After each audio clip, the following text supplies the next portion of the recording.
কাটাৰ সময়ত আকৌ গছডালত কওঁ দুখ পাইছে ন কিন্তু বেয়া নাপাবি কাটিব লাগে নহয় দেখাত বেয়া হৈছে তোৰ ময়ো চুলি কাটো নহয় গতিকে অৱশ্যে এতিয়া মই চুলি কাটা নাই যি হওক মই দাড়ি চুলি যেনেকৈ কাটো সেনেকৈ তোমাৰো 2 এটা পাত কাটিছো দেই তুমি বেয়া নাপাবা বৰ্তমান মই 81 সম্পূৰ্ণ কৰি 82 সোমালো এই 17 জুলাইত ৰাতিপুৱা 5টা 5:30টাত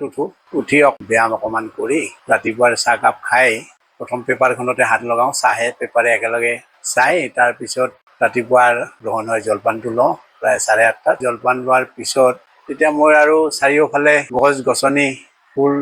এনেকুৱা আছে গতিকে মোৰ নিজৰ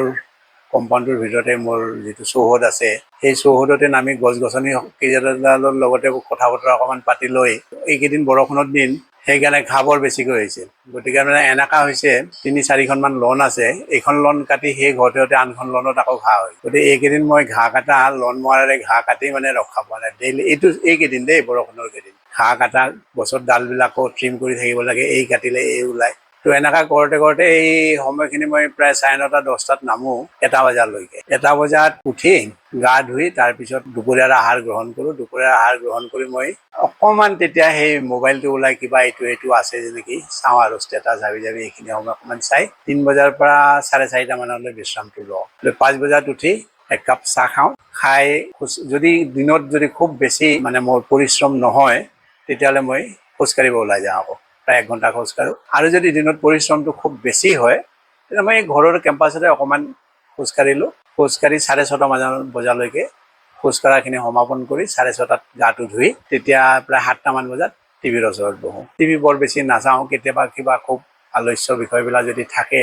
মনোগ্ৰাহী হয় তেতিয়াহ'লে চাওঁ নহ'লে আৰু বিশেষ নহয় আৰু শনিবাৰ মানে শ্ৰীমতীৰ লগত বহি পেলাই কেতিয়াবা নেটফ্লিক্সত চিনেমা এখন চাওঁ 8:30টাত আমি ৰাতিৰ আহাৰটো গ্ৰহণ কৰোঁ 8:30টাত ৰাতিৰ আহাৰ গ্ৰহণ কৰাৰ পিছত 2 ঘণ্টামান থাকোঁ 10:30 11টাৰ ভিতৰত মই বিচনাত যাওঁ দুটামান কথা মোৰ আপোনাক ক'ব ৰৈ গ'ল এইকেইদিন খুব ঘাঁহ কাটাত ব্যস্ত কাৰণে অকণমান চাইকেলটো যে ইয়াতে যিহেতু পৰিশ্ৰমটো হয় চাইকেলটো অলপমান কমিছে নহ'লে মই ৰেগুলাৰ চাইকেল চলাওঁ আগততো বহুতেই চলাইছিলোঁ আগততো ইয়াৰ পৰা খানাপাৰা হৈ এনেকৈ ঘূৰি মেলি ৰাতিপুৱাই ওলাই যাওঁ খানাপাৰা হৈ এনেকৈ ঘূৰি মেলি গুচি আহোঁ কিন্তু এতিয়া অকণমান কমাই দিছোঁ তথাপিতো এতিয়াও মই যদিও ইমান কামৰ ব্যস্ততা আছে তাৰ মাজতো সপ্তাহত 2 দিনমান এতিয়াও চাইকেল ওচৰে পাজৰে চাইকেল চলাওঁ আৰু আপুনি আহাৰৰ বিষয়ে সুধিছে মোক মোৰ আহাৰ খাদ্য গ্ৰহণটো কেনেকুৱা ধৰণৰ খাদ্যটো 90% নিৰামিষ বুলি ক'ব পাৰে আমি নিৰামিষ আহাৰেই বেছি গ্ৰহণ কৰোঁ আৰু আপুনি অলপ আগতে সুধিলে বোলে দাঁতকেইটা বৰ ধুনীয়া হৈ আছে হাঁহি আছে বুলি কৈছে আপুনি বৰ ধুনীয়া হৈ আছে ভগৱানৰ আশীৰ্বাদত দাঁতকেইটা এইটো আই পিতাই দিয়া দাঁত পিতৃ প্ৰদত্ত দাঁত মোৰ পিতাৰো দাঁত 83 বছৰ বয়সলৈকে আছিলে মৃত্যুৰ আগৰ দিনালৈকে মোৰো ভগৱানৰ আশীৰ্বাদত এতিয়ালৈকে দাঁতকেইটা আছে আৰু শাৰীৰিক অৱস্থাৰ কথা আপুনি কৈছিল ভগৱানৰ আশীৰ্বাদত কোনো ধৰণৰ এনেকুৱা কোনো মেজৰ অপাৰেশ্যন বা হস্পিটেলাইজ আজিলৈকে ভগৱানৰ আশীৰ্বাদত পোৱা নাই আৰু ভৱিষ্যতে ভগৱানে যাতে এই ধৰণে লৈ যায় বাকী সময়খিনিও আচ্ছা আপুনি মোৰ সামাজিক জীৱনৰ বিষয়ে সুধিছে স্বাভাৱিকভাৱে আমি সামাজিক প্ৰাণী আমাৰ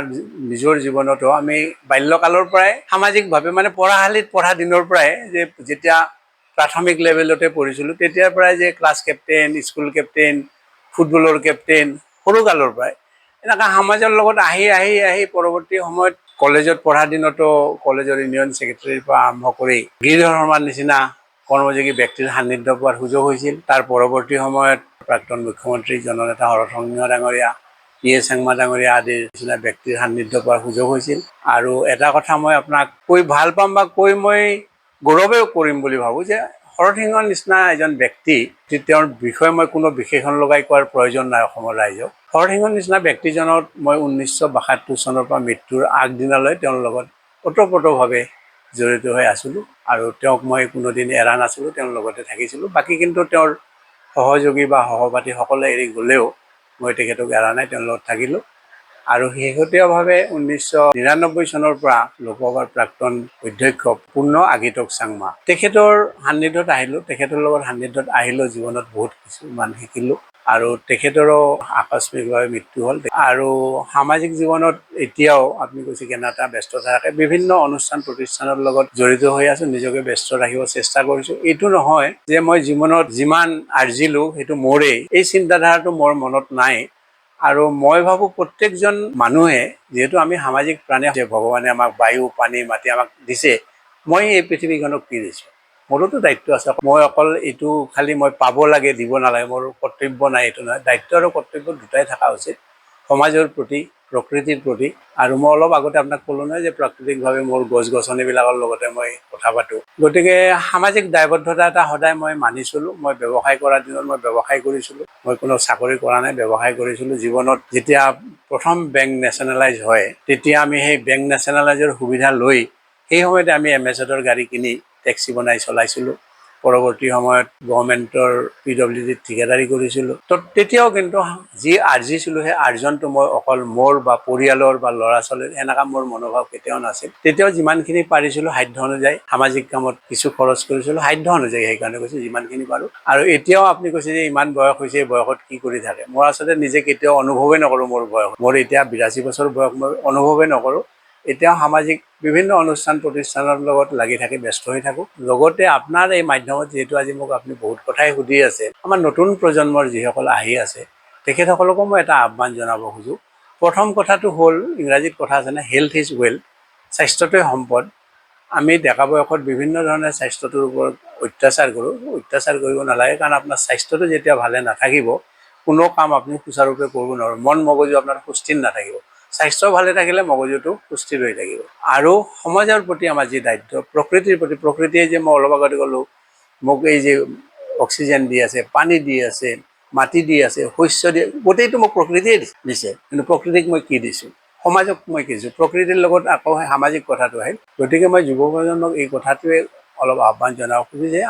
আমি পাব লাগে, আমি কিয় পোৱা নাই, সেইটো ঠিক আছে, নোপোৱাটোও আছে, কিন্তু আমি দিব লগাটো আছে, দায়িত্ব আছে, কৰ্তব্য আৰু দায়িত্ব দুটাই আছে। গতিকে সামাজিক দায়িত্বৰ কথাটো অকণমান যদি আমি চিন্তা নকৰোঁ, সামাজিক দায়িত্ব বুলি কোৱাৰ লগে লগে প্ৰথমে মোৰ ঘৰখন, চেৰিটি বিগিনছ এট হোম। প্ৰথমে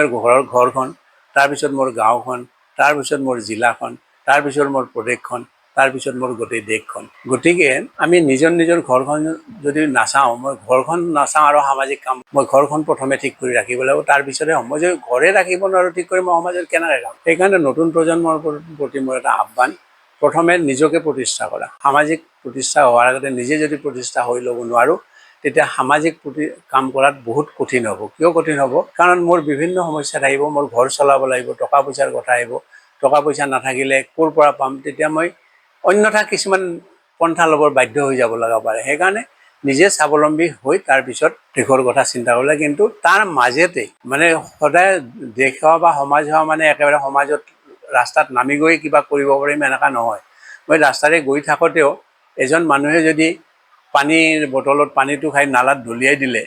সেইটো মানুহজনক যদি আপুনি বুজাব পাৰে, ক'ব পাৰে যে আপুনি কিয় নালাত পেলালে, ডাষ্টবিনত কিয় নেপেলালে, সেইটো এটা সামাজিক কাম। আপুনি নিজৰ দৈনন্দিন কৰ্মৰ মাজেৰেও বহুত সামাজিক কাম কৰিব পাৰে।